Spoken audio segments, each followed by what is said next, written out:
The thing about my brother is that he never cries. Not at funerals, not when his dog died, not even when our dad left and didn't come back for 11 years.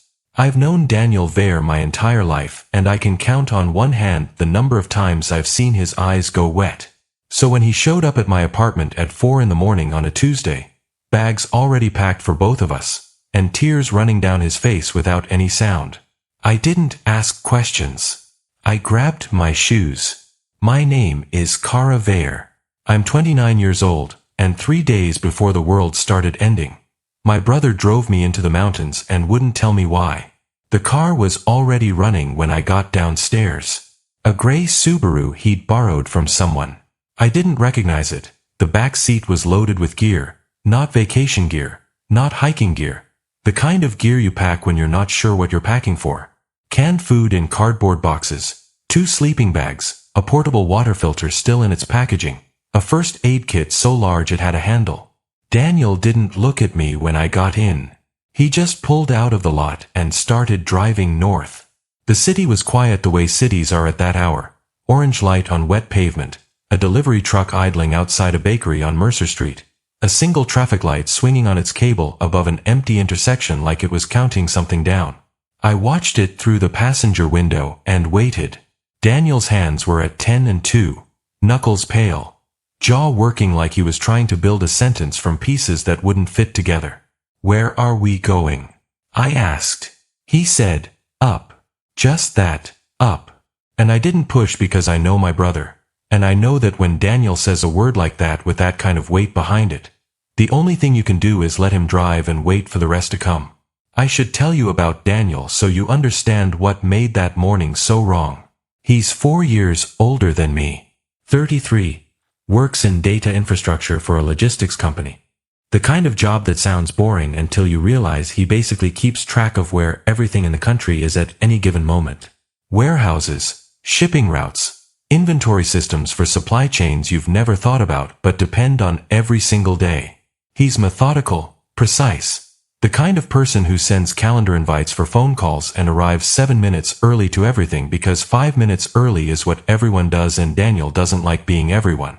He has a system for grocery shopping, a spreadsheet for his finances going back to 2014, and a bookshelf organized not by author or genre but by the date he finished reading each book. He is the least impulsive person I have ever known. Which is why the packed car, the 4 a.m. departure, the borrowed Subaru, and the tears he hadn't bothered to wipe off his face were the most frightening thing I'd ever seen him do. We drove for about 40 minutes before he said anything else.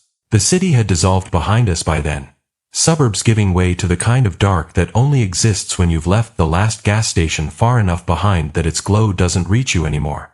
He reached into the cup holder and handed me his phone without taking his eyes off the road. "Look at the folder called November," he said. The phone was unlocked already, like he'd been waiting for the right moment to hand it over. I found the folder. Inside were documents, screenshots, PDFs with government watermarks that I couldn't tell were real or not, spreadsheets dense with numbers, and photographs. Not photographs of places or people. Photographs of data. Charts, logistics charts, the kind Daniel builds for work. Distribution curves and routing maps and inventory projections. "What am I looking at?" I said. He took a long, slow breath through his nose. "Supply chain modeling," he said. "I've been running projections for the last 6 weeks. Part of it is work. Part of it is..." He stopped. "Part of it is what, Daniel?" He hit a straight section of road and finally looked at me for half a second. "Something is being moved. Kara. Something very specific is being redistributed out of the national logistics network, and it's being moved in a pattern that only makes sense if someone is preparing for a very large number of people to stop needing things." I stared at him. "What kind of things?" "All of them," he said. I'm not going to pretend I understood everything he told me in that car. I'm not a data person. I'm a landscape photographer. I understand light and composition and the patience it takes to wait for a cloud to move. But I understood enough. What Daniel had found, or what he believed he'd found, was a coordinated drawdown of certain categories of goods from regional distribution networks across the Pacific Northwest. Not shortages, not supply issues, not the kind of disruption you'd read about in a business article. A deliberate, structured redistribution. Medical equipment going into storage facilities that weren't hospitals. Non-perishable food stocks being routed to locations that didn't match any commercial endpoint in the system. And most specifically, a category of goods he'd flagged internally 6 weeks ago that nobody at his company could explain. Body bags, he said, the word landing in the car like something dropped from a height. Bulk orders moving through 4 separate distribution nodes in our state alone. Final destinations flagged as residential staging areas. Residential staging. I looked at the charts on his phone without understanding them and felt my stomach do something slow and awful. That's not a supply category that moves in bulk, he said. Not ever. Not outside of a declared mass casualty event. And there's been no declared mass casualty event. He wiped his face with the back of his wrist. Eyes staying on the road. Kara, someone knows something is coming, and they're getting logistics ready before it arrives. We stopped at a gas station somewhere past the county line. One of those stations that exists purely to justify itself at the edge of nowhere. 2 pumps, a single fluorescent tube flickering inside the booth, a wire rack of road maps and beef jerky visible through the glass. Daniel filled the tank while I sat on the hood and tried to locate something useful inside my own head. I called my friend Yolanda who works in public health and got her voicemail. I called my old college roommate whose brother was in the National Guard and got 3 rings and then silence. I opened my news apps and read what there was to read. There wasn't much. There never was in those weeks. There was always just enough to make you feel like you were overreacting if you worried and exactly the right amount if you didn't. A story about a neurological cluster in the Philippines, officially attributed to an environmental contaminant. 3 sentences long, buried under sports scores and a celebrity divorce. A brief mention in a regional Oregon news outlet about an unusual strain of encephalitic illness affecting several patients at a Portland hospital. The article had been updated twice and each update was shorter than the one before it, like someone was editing it in the wrong direction. And a forum post, linked from a preparedness community I'd never heard of, from someone claiming to work in hospital administration, describing an evacuation drill so extensive and so quietly conducted that it didn't feel like a drill. I showed Daniel when he got back in the car. He read it without expression. Then he said, "That's 2 weeks old," and started driving again. The mountains appeared as shapes first, darker patches of dark against the pre-dawn sky. Suggestions of height rather than actual height. The way your brain fills in what your eyes haven't confirmed yet.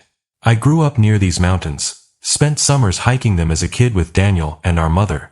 Knew the switchbacks and the smell of pine resin in August heat and the particular cold that settles into creek valleys even in the middle of July. But I'd never seen them at this hour. Driven toward them in a borrowed car with a first aid kit in the back seat and my brother's face doing something complicated in the light of the dashboard. Where exactly are we going? I asked again. There's a property, he said, up past Kettle Ridge. Belongs to a guy from work. Naveen. He knows we're coming. It's off-grid, well water, solar. He said we could use it. You've been planning this for 2 weeks, he said. Just in case. In case of what? He was quiet for a moment. In case I was right, he said. And I really wanted to be wrong. The turnoff for Kettle Ridge Road came at the end of a long straight stretch of highway that I probably would have missed in daylight. A gap in the treeline, a gravel road with no sign. The kind of road that only exists in the knowledge of people who've used it before. Daniel turned onto it without slowing, and the Subaru rattled over the first 100 yards of loose rock before the surface smoothed out into packed dirt. Trees closed in on both sides. The headlights carved a tunnel through them, 20 feet ahead and then nothing. I watched the dark between the trunks and tried not to think too hard about the forum posts and the news articles and the way Daniel had said something is being redistributed with the specific flatness of someone who has already moved through fear and out the other side of it into something colder. How long have you been crying? I asked him. He made a sound that wasn't quite a laugh. On and off since Wednesday, he said.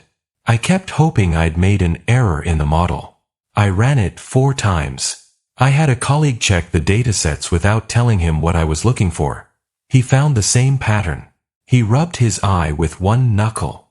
I didn't want to scare you, he said. I didn't want to be the brother who drags his sister into the woods over a spreadsheet. I kept thinking I'd find the mistake. There was no mistake. No, he said. There was no mistake. We reached the property at 6 in the morning. A low cabin set into a hillside, dark wood and a metal roof, a solar panel array on a south-facing slope to the left, a water tank the size of a small car beside the structure. A man was standing on the porch.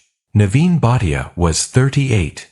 Compact and still with dark circles under his eyes that suggested he'd been awake as long as we had. He worked in Daniel's division and had the energy of someone who'd been waiting for exactly this outcome while hoping very sincerely it wouldn't arrive. He shook Daniel's hand and mine and said, I stocked it 2 weeks ago. I'm staying in town for now. I have to try to bring my parents. He handed Daniel a key on a plain ring. The cabin had 2 rooms, a kitchen with a propane stove and enough canned goods stacked in wooden crates to last 2 people 3 months if they were careful, a wood stove in the main room, an axe leaning against the porch rail with the comfortable posture of something used regularly, and a shelf beside the door. On that shelf sat a radio, not a consumer radio, a proper shortwave receiver with an external antenna cable running through a hole in the wall and up to the roof. Daniel pointed at it. Naveen set that up last month, he said. It can pick up emergency frequencies, military bands if they're broadcasting. I don't know how to use it yet, but there are instructions in the drawer. I looked at the radio and then at my brother. He was finally not crying. He was looking at the shelf with the expression of a man who has done everything he can think to do and has now arrived at the part where all you can do is wait. The first day on that mountain was the strangest day of my life. Stranger even than what came after. Because after had the clarity of crisis, and that first day had nothing but the queasy suspension of knowing something was wrong without knowing yet how wrong. We unpacked the car in silence, organized the food, filled every container we could find with well water from the tap because Daniel's instinct said to store before you need to. We found a stack of old topographic maps in the cabin drawer. Naveen had circled the property in red pen and marked 2 alternate routes down the mountain in case the main road was blocked. He'd thought of everything with the quiet thoroughness of someone who'd been thinking about it for a while. Around noon I climbed onto the porch roof to check the antenna cable and got a view through the tree gap to the valley below.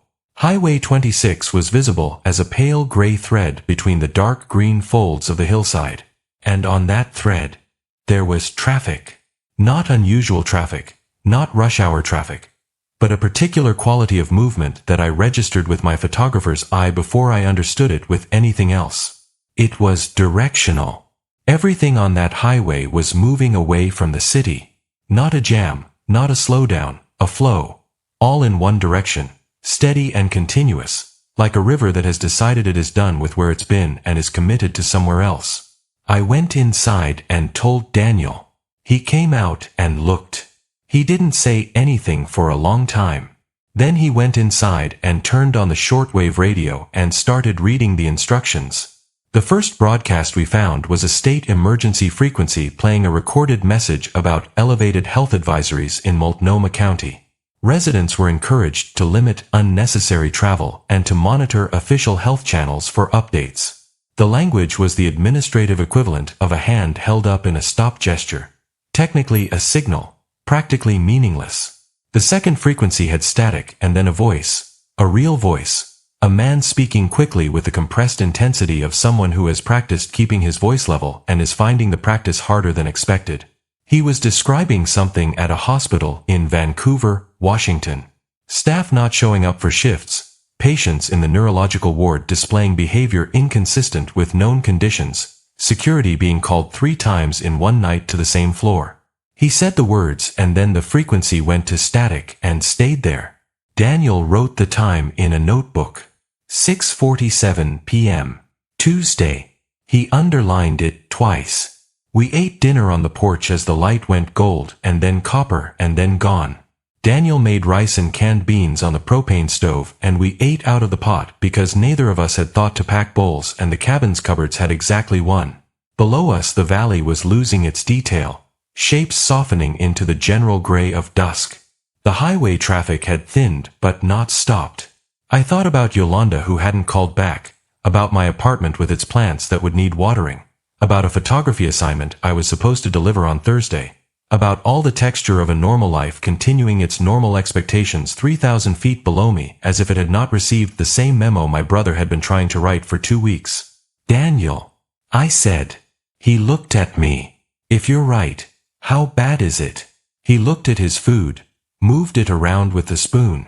"The modeling," he said, "the scale of the redistribution, the body bag orders, the drawdown pattern from medical and food networks simultaneously. It's not a localized event model. A localized event doesn't require prepositioning in residential zones." He set the spoon down. "Kara, whoever built the logistics framework for what's coming, they weren't planning for a hospital surge. They were planning for a residential mortality event, in place, widespread, across a populated geographic area. The last of the light was dying on the valley. Those fires below us that I thought were campfires," he said quietly. "I don't think they're campfires." I looked down. 3 orange points in the darkness below, steady and wrong in the way that fires are wrong when they exist where fires shouldn't be. I thought about the body bag orders on his spreadsheet and felt the ground tilt under my chair. Not literally, but in the way the ground tilts when you understand that the thing you thought was hypothetical is not hypothetical anymore and was probably never hypothetical at all. The shortwave crackled from inside the cabin. We both heard it. Daniel got up slowly and went inside. I stayed on the porch and watched the 3 orange wounds in the darkness below and did not yet know that by the following morning there would be 7. The broadcast that came through at 9 p.m. was not an official broadcast. It wasn't a recorded message or an emergency frequency loop or a government voice reading prepared language from a prepared document. It was a woman, middle-aged from the sound of her, speaking from somewhere with wind in the background like she was outside, or like whatever walls she'd been inside no longer had all their windows. She said her name was Ruth. She said she was in Gresham. She said her neighbor had come to her door that morning behaving in a way she described as, not right, not sick exactly, not drunk, just, not right in a way that didn't have a word yet. She'd called 911 twice, she said. The first time someone answered and told her to stay inside and lock her doors. The second time nobody answered at all. The line just rang, and rang, and rang. She said she was broadcasting on her late husband's radio because she didn't know what else to do and she was going to keep talking until someone told her what was happening or until the battery died. She talked for 11 minutes. Daniel wrote it all down in the notebook. Then the frequency went quiet and a different voice came on, male. Younger, broadcasting from a place with no background noise at all, a sealed room somewhere, or a room where the stillness had a different quality than calm. He read coordinates. Just coordinates, latitude and longitude, over and over. No explanation, no context. The numbers delivered with the cadence of a man who believes very strongly that the right person will understand them and is less certain that person is listening. Daniel copied the coordinates. I asked him why. Because someone thought those numbers were the most important thing they could say. He told me, and I want to know where they point. He pulled up the mapping app on his phone, still working on the last bars of cell signal we'd have for some time as we later discovered, and entered the coordinates. The pin landed in the Cascade foothills, east of US, maybe 12 miles, a location his map labeled only as a former agricultural processing facility. He looked at it for a long time. Then he closed the app and didn't say anything else about it that night. I slept badly and woke at 3 in the morning to the sound of Daniel moving around in the kitchen. He was at the table with the notebook and his phone and 3 printed documents he'd brought from home that I hadn't noticed in the chaos of packing. He'd taped them to the wall above the table, side by side, the way investigators do in movies, the visual shorthand for a mind that's been working on something long enough to need the walls. I stood in the doorway in my socks and looked at them. The first was a map of the state with colored lines drawn in marker, routing lines, supply chain lines I understood now, and clusters of red dots at their endpoints. The second was a printout of a government procurement document, heavily formatted, the kind of official document that reads like it was written to be unreadable, except Daniel had highlighted 3 lines near the bottom in yellow. The third was a photograph. Not a data chart this time, an actual photograph printed on plain paper, slightly blurry like it had been taken quickly or from a distance, showing a parking lot at night, and in that parking lot, row after row of white unmarked vehicles, vans and trucks, all identical, all with their rear doors open, all appearing to be loaded by figures in protective equipment whose details the photograph was too blurry to confirm. I stared at that photograph for a long time. "Where did you get this?" I asked. He looked up like he'd forgotten I was there. "Someone from an online community I've been part of," he said, "a logistics and supply chain analysis group. Half of it is professional, half of it is," he paused, "the kind of people who get called paranoid until they're not." "The person who posted this?" I asked. "What happened to them?" Daniel looked at the photograph. "They posted it on a Friday night," he said, "and by Sunday morning their account was gone and 2 other members of the group who'd engaged with the post had also gone quiet." He said it matter-of-factly, the way you deliver information that frightens you by removing the intonation from it entirely. I sat down across from him. We didn't say anything for a while. Outside the cabin the mountain was doing what mountains do at 3 a.m. Existing in a silence so complete it has weight. The kind of silence that makes you acutely aware of your own breathing. "Daniel," I said finally, "how long have you known this was real?" He folded his hands on the table. 11 days, he said. "And you waited until now."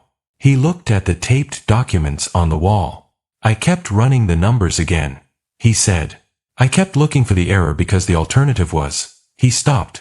"The alternative was this." He gestured at the cabin around us, at the food crates and the radio and the axe on the porch and the 11 days of silence he'd carried to my door at 4 in the morning. "What finally made you come get me?" He opened the notebook to a page near the middle, showed me a column of figures, dates and quantities and routing codes I couldn't parse. "Tuesday," he said, 2 days ago, the last of the medical redistribution completed. Every node went dark simultaneously, like a system that's finished its preparation cycle and has nothing left to receive. He closed the notebook. When a supply chain stops receiving, it means there's nothing left to send, or it means there's no longer anyone building an expectation of receiving anything. The shortwave crackled once from the shelf, just static, nothing formed, and then went quiet again. We sat with that for a while. Morning on the second day came in clean and cold with a sky so blue it felt dishonest. The kind of morning that has no interest in being appropriate. I went out early and climbed the small rise behind the cabin to the place where the trees opened and you could see east down into the valley and also west toward the ridge where the highway ran. The fires from the night before were out, or at least no longer visible, but there were 7 of them now that I could see as dark smudge marks on the valley floor. Stains where something had burned through the night and left its mark on the geography. The highway traffic was different this morning. Still one-directional, still moving away from the city, but slower now, and in places, stopped entirely. I couldn't see detail from this distance, but I could see the geometry of it. Vehicles at angles that suggested not traffic but abandonment. Cars stopped mid-lane, gaps in the flow where the flow had simply ended. I took photographs. Not for an assignment. Not for anything. Just because it is the only language I have for things that don't have words yet, and I needed to say something about what I was seeing, even if no one ever heard it. When I got back to the cabin, Daniel was on the radio. He'd found a frequency that was active, genuinely active, not recorded, not looping, a conversation between 2 people using call signs that suggested some kind of organized network, amateur radio operators or emergency volunteers or something between the two. I stood in the doorway and listened. One voice was reporting from a location called Sector 4, which may or may not have corresponded to a geographic area I could identify, and what they were reporting was a number. A count. How many people had been confirmed symptomatic in their observation area? The number was 34. The other voice acknowledged it with a flat professionalism and asked about the secondary staging location. The first voice said the staging location was secure. "The bags have been distributed," they said. And then the frequency shifted and both voices were gone. Daniel had stopped writing. He was just listening to the static they'd left behind. I need to tell you something about the day that followed because it's the day that moved us from uncertainty into the specific knowledge that there was no version of events where things resolved normally. At 11 in the morning, I went to check the antenna cable on the roof, and Naveen's truck came up the gravel road. He wasn't alone. There was a woman in the passenger seat I didn't recognize, and in the back seat, two older people sitting close together with the posture of people who have been frightened for long enough that their bodies have stopped registering surprise. His parents. I realized he'd gone back for them. Naveen got out of the truck and looked like someone who had driven through something he wasn't ready to describe and wasn't sure he was capable of describing, even if he tried. His shirt had a smear on the sleeve, dark, that I clocked and then stopped looking at. The woman in the passenger seat got out and introduced herself as Priya, his sister-in-law. She'd been at Naveen's apartment when he arrived, and there had been no question of leaving her there. She was steady, direct-eyed, the kind of person who processes emergency by becoming very precise and very quiet. A quality I recognized because my brother has it too, and I've always envied it. His parents were Suresh and Meena, late 60s. Meena moved with a cane and kept her hand on Suresh's arm with the automatic certainty of someone who has navigated the world this way for decades and sees no reason to stop. We got them inside, got them sitting, got water on the stove for tea because it was the most human thing I could think to do, and the morning felt like it needed at least one human thing in it. Naveen sat at the table with Daniel and spoke in a low voice for 20 minutes. I didn't join them at first. I stayed in the kitchen doorway and listened to Priya talk to Meena about nothing in particular in a voice calibrated to sound like nothing was wrong. While outside the window the valley continued its slow wrong transformation, and Naveen described in detail what he'd driven through to get here. The roads, he said, from the city outward, they were fine until you hit the Burnside corridor, and then they weren't. He described seeing 3 people on a street corner who were not behaving like people behave on street corners, who were standing in a formation that had no social logic to it, heads tilted, moving without going anywhere, not hurt, not drunk, not in any category his brain had a file for. He'd driven past them slowly. One of them had turned toward his truck. He described the way it turned, the specific mechanical quality of the movement, head and shoulders rotating as a single unit rather than the fluid sequence of a person registering something and choosing to look at it. He didn't stop, he said. He just kept driving. He got to his parents' building in 40 minutes and they were ready. His mother had packed a bag 3 days ago. She hadn't told anyone she'd packed it. She just packed it and left it by the door and answered his arrival with the composed silence of a woman who has been right about things often enough that being right no longer surprises her. The afternoon organized itself around the radio and the window. Marcus had a scanner. We had shortwave. And what came through shortwave in those hours was a collage of catastrophe assembled from fragments. A man in Troutdale reporting that his entire apartment complex had been issued instructions by someone claiming to represent county emergency services. Instructions to shelter in place, do not go to hospitals, do not use the phone except for life-threatening emergencies. And when he'd asked what constituted a life-threatening emergency, the voice on the other end had paused in a way that was worse than any answer it could have given.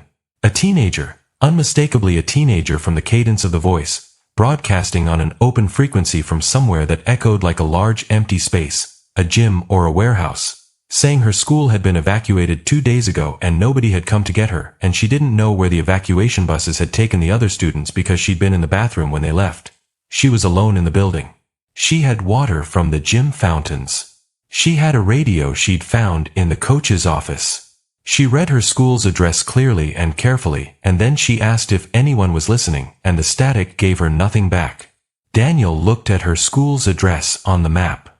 27 miles south of us. He wrote it in the notebook.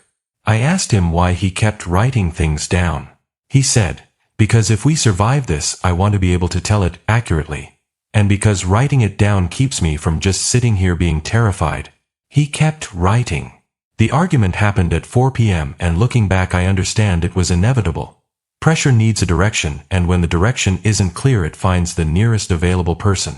Naveen wanted to go back down the mountain. Not all the way to the city, but to a neighbor of his parents who had mobility issues and lived alone, and who Meena had been thinking about since the moment they left the building. A woman named Dorothea Marsh, 74 years old, a retired music teacher who kept an enormous orange cat named Ptolemy, and who had in 35 years of living below the Badias never asked anyone for anything. She hadn't answered her phone. Mina was certain this meant something was wrong. Naveen thought it meant the phones were down. Daniel thought it meant nothing we could act on. The argument wasn't loud. It was the kind of argument that stays quiet because everyone involved knows that volume won't resolve anything and that the real disagreement is about something that can't be settled by logic. Naveen thought we had an obligation to go back. Daniel thought we had an obligation to stay. Priya listened to both of them and then asked the question neither of them wanted to answer. If we go back, she said, and the road down is compromised, and we encounter infected individuals, what is our plan? The word infected had not been spoken aloud in the cabin until that moment. It landed on the table between us like something physical. Naveen looked at the window. Daniel looked at the notebook. Suresh held his wife's hand and said nothing, and his face held the expression of a man who has lived long enough to understand that some losses are not prevented by going back for them. Some losses are only made worse. We didn't go back for Dorothea Marsh. I don't know what happened to her. I've thought about her often since, the orange cat, the music teacher's hands, the silence of an unanswered phone. There are losses you carry differently from the others, not because they're larger, but because they arrived at the exact moment when you understood for the first time that you were going to have to accept losses. Dorothea Marsh is one of mine. The night of the second day was when we first heard them. Sounds from the valley that traveled up the mountain the way sound travels over water, with a clarity that distance usually erases. Not individual sounds, not screaming or sirens or the particular human vocabulary of crisis. A collective sound, a murmur with mass to it. The sound of a very large number of things moving together through a space that expected to be quiet. Naveen heard it first from the porch and called us out softly. We stood in a line along the railing. 6 of us. Mina inside with Suresh who had fallen asleep in the chair by the wood stove, and we listened to the valley making this new sound it had never made before. Priya asked what she was hearing. Daniel said he didn't know, but his face in the dark said something different. His face said he knew exactly what he was hearing and was deciding whether saying it out loud would help anyone. I stood beside him and felt the railing under my hands, the rough grain of the weathered wood, real and specific, and I thought about the highway and the smudge marks on the valley floor and the woman named Ruth broadcasting from Gresham until the battery died. Daniel. He looked at me. Tell me the truth about the body bag numbers. I said, the actual numbers from the models. He was quiet for a long moment. The valley made its low collective sound below us. 40 to 60%, he said, in a localized high-density area, within the first 2 weeks, without intervention. I looked at the darkness where the valley should have been. 40 to 60% of what? Of everyone. Kara, he said, of everyone. The sound from below rose slightly and then subsided, like a tide testing a new waterline. None of us went inside for another hour. We just stood there and listened to the world below us becoming something else. The third morning was the one that made everything permanent. Not because of anything dramatic. Not a single event or a breach or a moment that announced itself as the moment. But because of the silence. I woke at first light and the valley was quiet. Not the clean mountain quiet of the 2 mornings before. A different quality. A quiet that had replaced something rather than simply existing in the absence of something. The highway was not visible in morning fog, but I stood on the rise behind the cabin and listened, and I could not hear a single vehicle. Not one engine. Not one horn. Not the ambient mechanical murmur of human infrastructure that you stop noticing until it stops. Just trees and wind, and somewhere far below a single bird doing its business in complete indifference to the situation. I went inside and told Daniel. He was already on the radio. The teenager from the school was still broadcasting.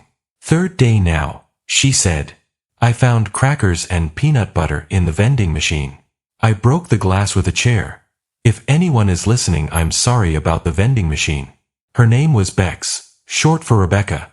She told us that the night before in a long quiet transmission that Daniel had transcribed almost entirely. She was 16. She'd been in the bathroom because she had a test that morning, and she'd been anxious about it, and anxiety for her meant nausea, and she'd been in the second stall of the third-floor girls' bathroom when the evacuation alarm sounded, and by the time she'd gotten herself together and come out into the hallway, the building was empty. She'd assumed it was a drill at first. She'd gone to her classroom and waited. By the time she understood it wasn't a drill, the buses were already gone. She tried to call her mother. No answer. Her father. No answer. Her older brother at college. His phone rang once and disconnected and never rang again. She'd found the radio in the coach's office on the second day. She'd figured it out by reading the manual she found in the desk drawer. She had a very particular quality of voice. Bex, a combination of practical and terrified, that she was managing with the specific dignity of someone who has decided that losing her composure alone in an empty building will help no one, including herself. Daniel turned the radio slightly toward me when I came in. "She's been broadcasting every hour," he said. I sat down and listened. "Today I tried all the doors again," she was saying. "The main entrance, the gym exit, the loading dock at the back. They're all locked from the outside, which is a thing I didn't know our school did, and I feel like someone should have mentioned that." She paused. "I can hear things outside sometimes," she said. "I don't look out the windows anymore after yesterday. I'm sorry I can't be more specific than that. I'm going to keep talking until someone answers or until the radio stops working. My name is Bex Aronson. I'm at Ridgeline Secondary School, 4412, Cascade Avenue. Someone please." The transmission held its breath for a moment. Then she said, "Okay, that's hour 3. I'll check back in at hour 4. Daniel looked at me across the table. 27 miles. I said. He nodded once. Neither of us said what we were both thinking, which was that 27 miles was not a number that existed in any practical sense anymore. That the concept of distance had changed overnight into something that couldn't be measured in the old way. Priya had a systematic mind, and she applied it to our situation the way she apparently applied it to everything else, which was without sentimentality, and with a directness that I found uncomfortable and then invaluable. She'd spent the morning making an inventory while the rest of us were managing our various forms of dread. "Food," she said at breakfast, 3 months comfortably for 6 people. 2 months if we conserved less carefully. She'd found additional dry goods in a storage container behind the cabin that Naveen hadn't mentioned. Rice and lentils in sealed buckets, enough to extend the timeline significantly. Water from the well was clean. She'd used the test kit from Daniel's kit to confirm. The solar array was producing well in the current weather. The propane tank for the stove was 3/4 full. Medicines were the gap. The first aid kit was comprehensive for surface injuries. There was a modest pharmacy in the bags various people had packed. Mina's blood pressure medication. Suresh's metformin. A course of antibiotics Priya had been prescribed and not finished. Some over-the-counter analgesics. But nothing for infection, she said. Not in the meaningful sense. Nothing specifically designed for what we might face. She said the word infection the same way she said every other word, without elevation, without dread. Just a category of concern to be assessed and addressed if possible. I asked her how she was managing to be this calm. She looked at me with an expression that was almost kind. "I'm a hospital administrator," she said. "I manage resource shortfalls and threat assessments and systems failures every day of my working life. The variables here are different. The scale is different, but the framework is the same." She paused. "Also," she said, "I cried for about 4 hours in the car on the way up here, and I think I temporarily exhausted the mechanism." I liked her enormously after that. Around noon something happened that shifted our understanding of our own situation in a way we hadn't prepared for. Naveen came inside from checking the solar connections and told us calmly that there were 2 people on the road below the property. Not on our road, not the gravel track that led to the cabin. On the logging road that ran along the base of the slope below us. A track that connected to a trail system further up the mountain. 2 people, walking, uphill. Moving with the specific quality of movement that means you are using your legs to transport yourself somewhere, and you are aware of where you are going. Not the directionless pressing that Naveen had described on the Burnside corridor. Not the tilted head stillness from the intersection. Just 2 people, walking, carrying bags. Daniel and I went to the slope edge and watched them from behind the tree line. A man and a woman, middle-aged. The woman was limping slightly. The man was carrying what looked like a frame backpack loaded past comfort. They weren't looking up at the cabin. They were focused on the road ahead of them. The body language of exhaustion and direction. We watched them for 5 minutes. They passed below us without looking up and continued along the logging road until the trees took them. Daniel let out a breath. "They're not infected," he said. "No." I agreed. He was quiet. "They know to go up," he said, "the same way we knew to go up. They figured it out, or someone told them, or they're running from something specific that made the direction obvious." He looked at where they disappeared into the trees. "There are going to be more people coming up this mountain." He was right within about 3 hours.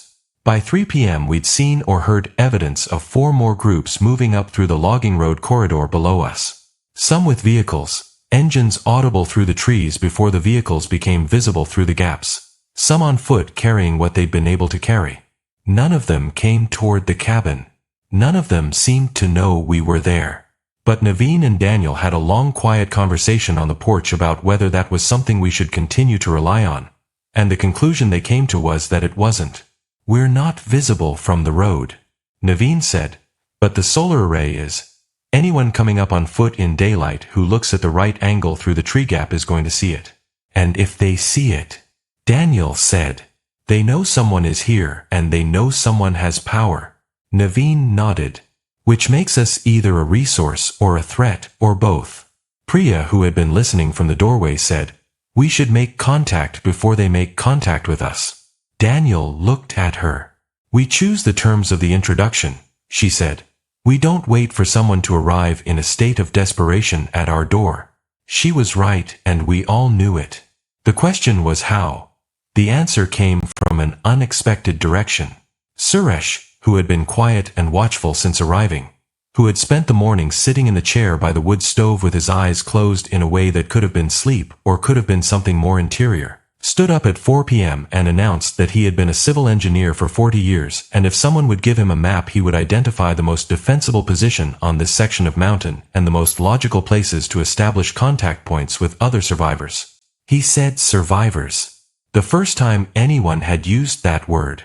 It changed the room's air in a small but permanent way. The maps came out, the topographic ones from the drawer, and Suresh bent over them with the absorbed intensity of a man for whom a problem with a geometric solution is the most comforting thing in the world. His hands moved across the contour lines with practiced certainty. "Here," he said after 10 minutes, "and here. 2 positions on the slope below us where the road can be observed without being observed in return. Where a person could make contact with approaching travelers from a position of safety." He looked at Daniel. "You go to this position and you wait," he said, "and when you see someone coming up who is clearly not infected you call to them before they pass. You establish contact. You assess." He tapped the second position. "And someone else waits here in case the assessment goes wrong." Daniel studied the map. "And what do we say to them?" Suresh straightened. "You say, we have food and water and shelter and we are organized. If you are well and willing to work we can discuss terms. If you are sick or compromised we cannot take you in but we will tell you what we know." He said it with the flat authority of someone who has made many decisions that affected many people and has learned that the most compassionate thing you can do in a crisis is be clear. Naveen looked at his father with an expression I couldn't fully read. Something between surprise and recognition. The look of a son discovering that the person he thought he knew has dimensions he hadn't seen because the ordinary world never required them. At 5:30 p.m. Daniel and I went down to Suresh's first position.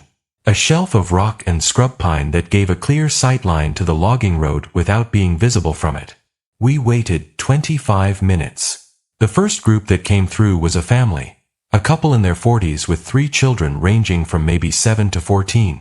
The father pushing a bicycle loaded with bags. The mother holding the youngest child's hand with the locked grip of someone who has not loosened that grip in a very long time. Daniel called out. Not loudly, a carrying voice, calm and direct. He said, "We have shelter up the slope. We're a group of 6. We have food and water. If you're not ill come toward my voice." The family stopped. The father looked up toward us with the wariness of someone who has been deciding all day whether people are threats or not and has not yet made peace with how that calculation feels. The mother looked at her children. Then she looked up at us. The youngest child looked at the trees with the complete indifference of a 7-year-old for whom the adult world has been strange for long enough that this particular strangeness requires no special processing. "How many of you are there?" the father called back. 6. Daniel said, "No one is sick. We have a medically trained person. We have food for 3 months. We have radio contact with other areas." He paused. "We're not going to be able to take in everyone who comes up this road," he said. "But you have children and it's getting dark and you look like people who are managing this well." The father put his hand on his wife's shoulder. She nodded. They came up. Their names were the Okafor family, Emeka and Lena, and their children Gabe, Aisha, and the 7-year-old whose name was Tomas but who went exclusively by Tom and was very clear about this.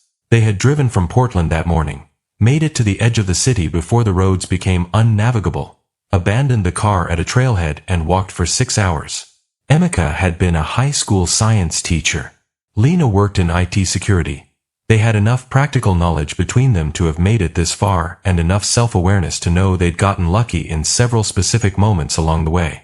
"The drive out of Portland," Lena said quietly while Mina settled the children with crackers and tea, and the particular grace of a grandmother who has temporarily set aside her own terror to be useful to smaller people. She described it in fragments.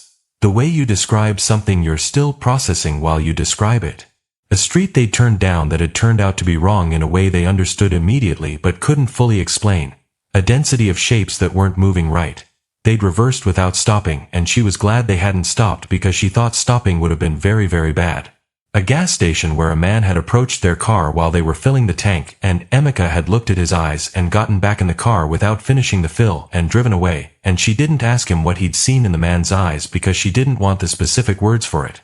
A section of highway where the sound from an overpass above them had made all 3 children go completely silent simultaneously.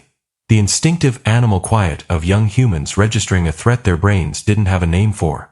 She stopped talking and drank her tea. Tom was asleep on Mina's shoulder. Outside the window the valley was doing its new dark. That night we were 9 people in a 2-room cabin on a mountain that was beginning to feel less like a refuge and more like a choice we'd made at a particular moment and would now have to continue making. Daniel sat beside me on the porch after the others had gone in and spoke quietly. He said, "I think we're going to see more people tomorrow." "I think so too," I said. He said, "The question is when to stop." I looked at him. He looked at the darkness. "There's a number at which we stop being a community with shared resources and start being a competition for shared resources," he said. "I don't know what the number is. I don't want to be the one who decides what it is." "You already are," I told him. He was quiet for a long time. "I know," he said. The shortwave murmured from inside, someone on a frequency we'd been monitoring describing road conditions south of us, a route that was passable but only barely. Only in daylight, only if you knew which blocks to avoid, and from very far away below us. Faint, but there. That collective sound again. The sound the valley made now at night. The sound that had no word yet but was finding its way into the language we were all building in real time for a world that was 2 days old and already felt like it had always been this way. Daniel went inside.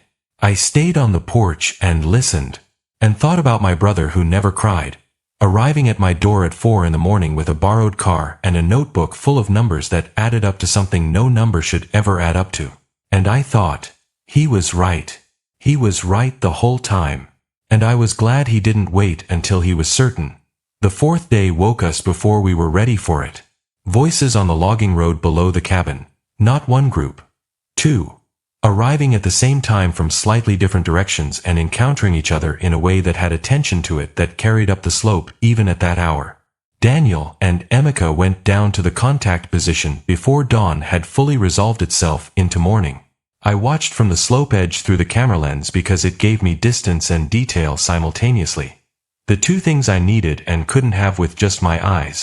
The first group was 3 men in their 30s, heavily loaded, moving fast, with the compressed energy of people who have been moving fast for a while and have started to believe that moving fast is the same as being safe.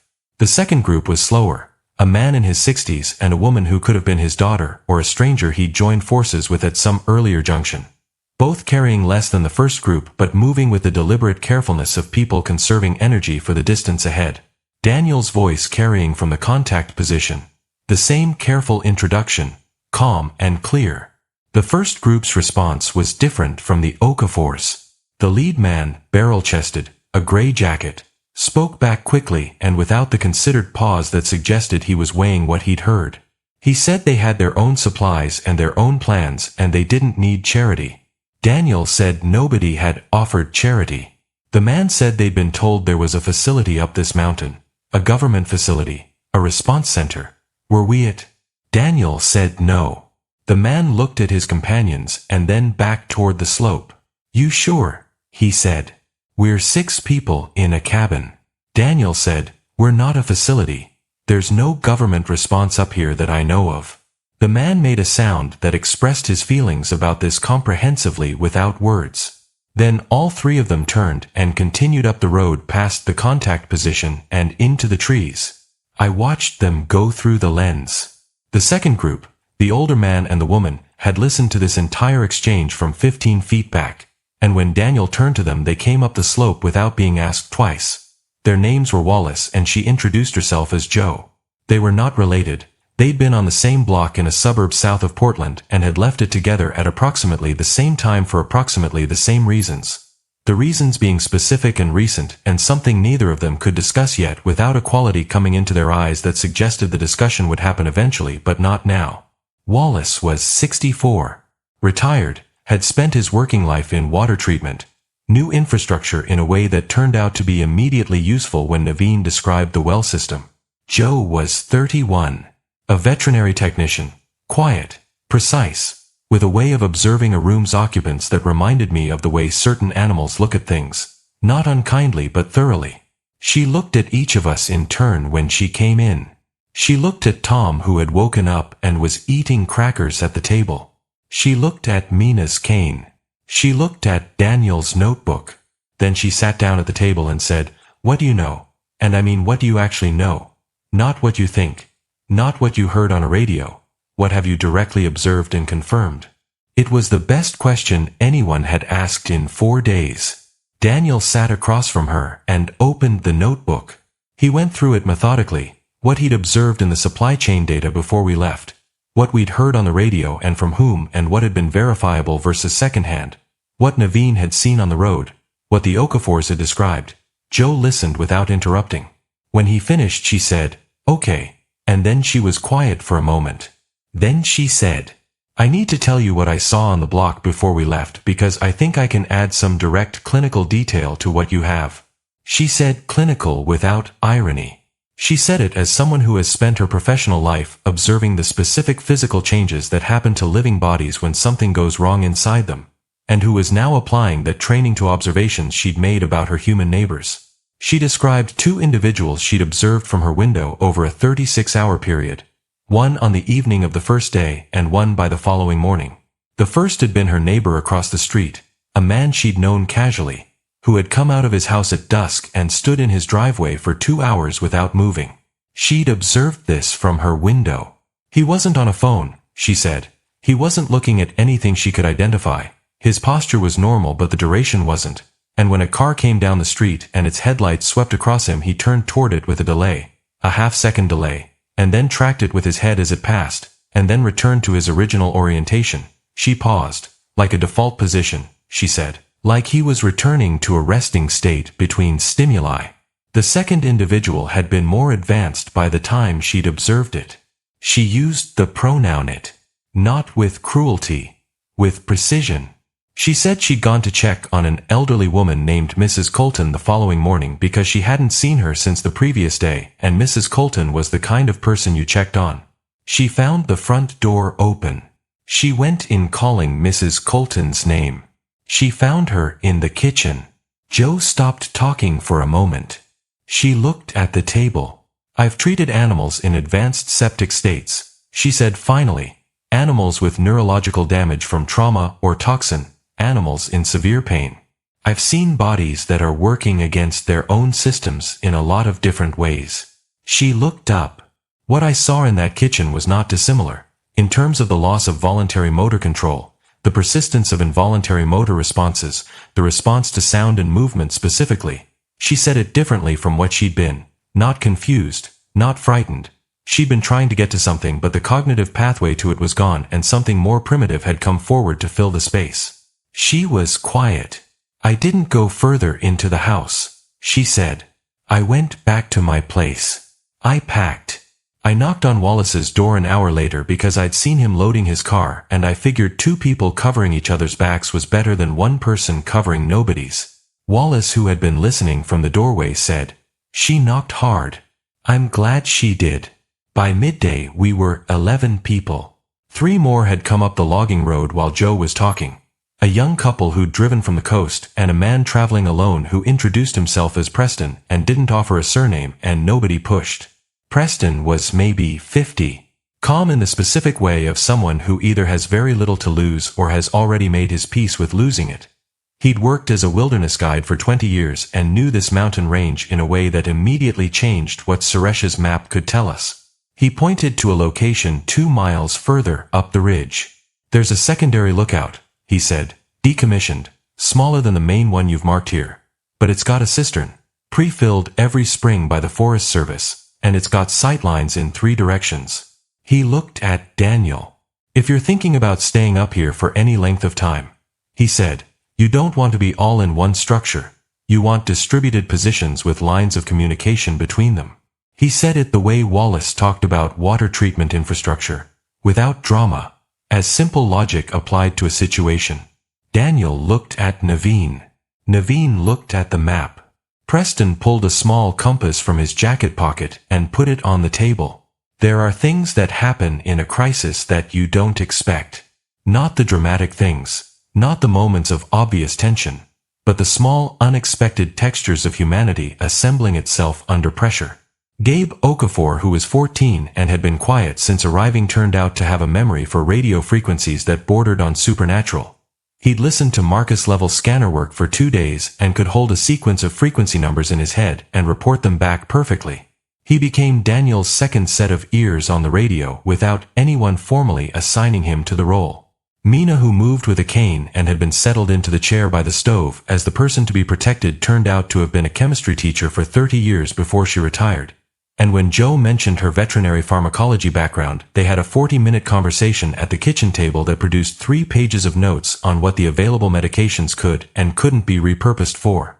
Tom, who was 7 and could not be reasonably expected to contribute strategically, contributed by falling asleep easily.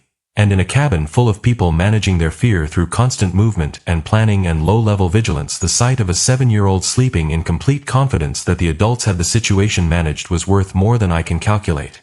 These are the things that don't make it into the accounts. The chemistry teacher and the vet tech at the kitchen table comparing notes. The 14-year-old who could hold frequencies in his head. The sleeping child, at 2 p.m. the 3 men from the morning. The fast-moving group who declined Daniel's contact offer and continued up the road, came back down. They'd found the government facility they'd been told about. Or rather, they'd found where it wasn't. The location, another mile up the ridge, was a former ranger station that had been converted to something during a period someone estimated at 6 to 8 weeks ago, based on the construction materials and the state of the vegetation around the new structures. But it was empty, not unused. Emptied. Equipment bolted to the floor with bolts that had been removed, mounting hardware on the walls with nothing hanging from it, connection points for systems that had been disconnected, and most specifically, a staging area at the rear of the main structure where the ground had been compressed in a pattern consistent with a very large number of vehicles being parked in an organized sequence. All recently. Within the last few days. They'd been there, said the lead man, whose name turned out to be Garrett by coincidence that felt almost too pointed to be coincidence. They were there and they left before we got here. He sat at the table with the contained anger of a man whose plan had been built on a specific promise and had arrived to find the promise was a prior version of the truth. His companions were Reese and a man they called Fletch, who had the sunburned stillness of someone who'd been outdoors for longer than the current crisis. What were they doing up here before they left? Daniel asked. Garrett looked at him. The staging area, he said, the floor plan, the connection hardware, its medical equipment configuration, imaging and monitoring systems based on the hardware footprints, and a cold storage section, still running, still cold, but empty. He paused. Empty except for one thing. He reached into his jacket and put something on the table. A laminated card. The kind of facility identification badge that clips to a lanyard. The photo on it was a woman in her 40s, serious-faced, with a title under her name that read Sector 7 Biological Event Coordinator. Below that, a logo. Not a government agency logo Daniel recognized. Not FEMA, not CDC, not any of the acronyms that appear on emergency vehicles and official communications. A private company name in clean corporate font. Daniel photographed it with his phone. He didn't say anything, but he wrote the company name in the notebook and underlined it 3 times. Priya spent an hour trying to find information about the company on her phone before the cell signal dropped entirely at 4:30 p.m. What she found before it dropped was fragmentary but specific. The company had been formed 8 months ago. Its listed function was emergency logistics consulting. Its primary contracts, visible through a business registration database she'd bookmarked from some previous professional context, were all with government agencies, state and federal. All signed within the last 6 months. Its physical address was a registered agent service, the kind of address that exists to provide a legal presence without providing a location. And its board of directors. 2 names she didn't recognize, and one name that made her sit very still for a moment before she read it aloud. The name was a former deputy director of FEMA who had resigned his position 7 months ago, citing personal reasons, and who, according to a brief news item she found, had immediately afterwards joined the private sector. She read the news item's headline aloud. Former FEMA official joins new emergency preparedness consulting firm. She put the phone down. 11 people in a cabin on a mountain looked at that headline in the small rectangle of a phone screen. 7 months ago. Daniel said quietly. 7 months ago, someone who understood the government's emergency response framework from the inside left that framework and immediately set up a private company to build a parallel logistics infrastructure. He looked at the laminated badge on the table and prepositioned it on our mountain, he said, and then pulled it out before anyone arrived. Why pull it out? Naveen asked. Because they got what they came for, Daniel said. Which was what? He was quiet for a moment. The staging area at the ranger station, the cold storage, the equipment mounting. It wasn't a response facility, he said. It was an observation facility. They weren't there to help anybody. They were there to watch and record and then leave. He looked at the badge. They were collecting data, he said, on what's happening down there, from up here, and they didn't plan to stay when it got close enough to observe directly. Garrett looked at the badge and then at Daniel. So they knew what was coming, he said, and they built a system to observe it, and now they've taken the system somewhere else. Daniel nodded. And we're still here. Garrett said. We're still here. Daniel agreed. The evening of the 4th day was the first evening that felt organized rather than improvised. Not secure, not safe. Those words weren't available yet and might not be for a long time. But organized.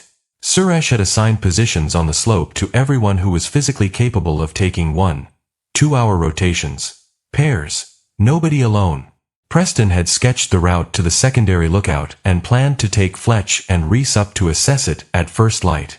Wallace and Joe were working on a water usage system that would extend the well supply by roughly 40% through a collection and filtration protocol Wallace said he could build from materials already on the property.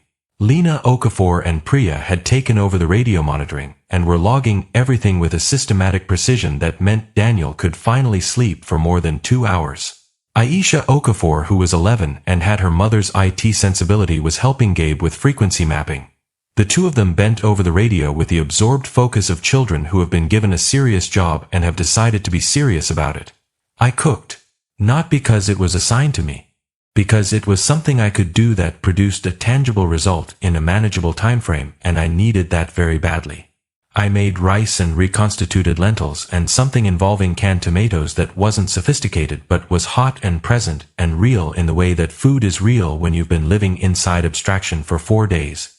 We ate together, 11 people and 1 sleeping child, in a 2-room cabin on a mountain that was holding us above something we still couldn't fully describe. The radio murmured. Outside the window the valley was dark and making its sound. Bex was still broadcasting from the school 27 miles away.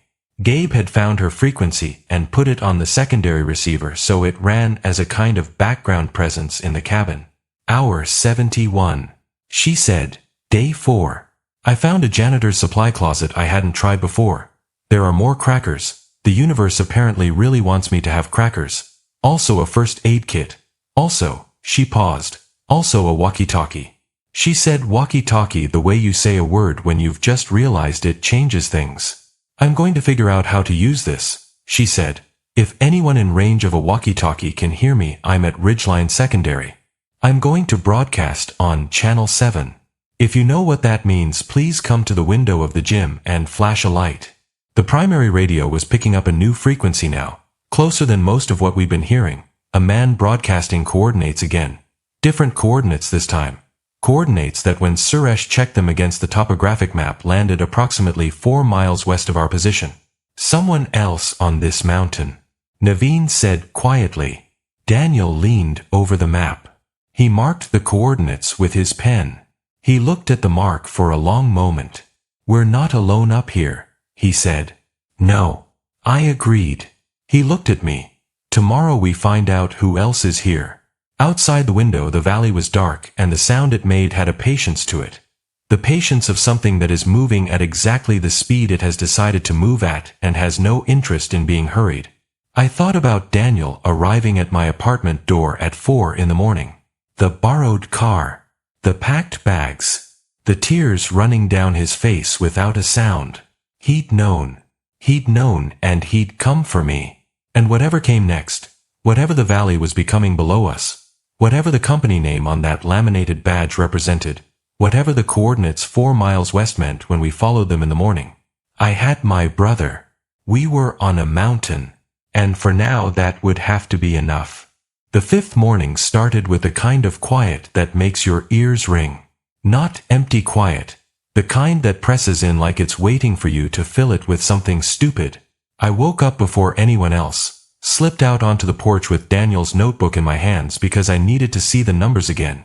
Needed to remind myself this wasn't just a bad dream we'd all wandered into together. The air smelled like pine and cold stone and something else underneath. Something metallic and wrong that the wind had carried up from the valley overnight. Daniel came out a few minutes later, his eyes red but dry for the first time in days. He didn't say good morning. Just stood next to me at the railing and looked down where the highway used to be. They're still moving, he said softly. I nodded. We could see shapes, not people exactly, more like slow dark currents flowing through the trees down there. Groups of them, sometimes alone, sometimes in clusters that formed and broke apart without any pattern we could understand. The sound was different too, lower, almost like breathing. We didn't talk about it. There wasn't any point. At 7:30 we took Preston and Joe and went to check the coordinates from the night before, the ones 4 miles west. We moved careful, staying off the main logging road, cutting through the trees with Suresh's map and Preston's compass. Nobody spoke much. Just the crunch of boots on dry needles and the occasional crackle from the walkie-talkie Gabe had tuned for us. The secondary lookout was exactly where Preston said it would be. A small concrete building half sunk into the ridge with a rusted antenna tower beside it. But someone had already found it. 3 people, 2 men and a woman, sitting on the steps with rifles across their laps. They saw us before we saw them, which was bad. But they didn't shoot, which was good. The woman stood up first, mid-40s, short hair, the kind of steady gaze that comes from having already lost everything that could make you flinch. You the cabin people, she called out.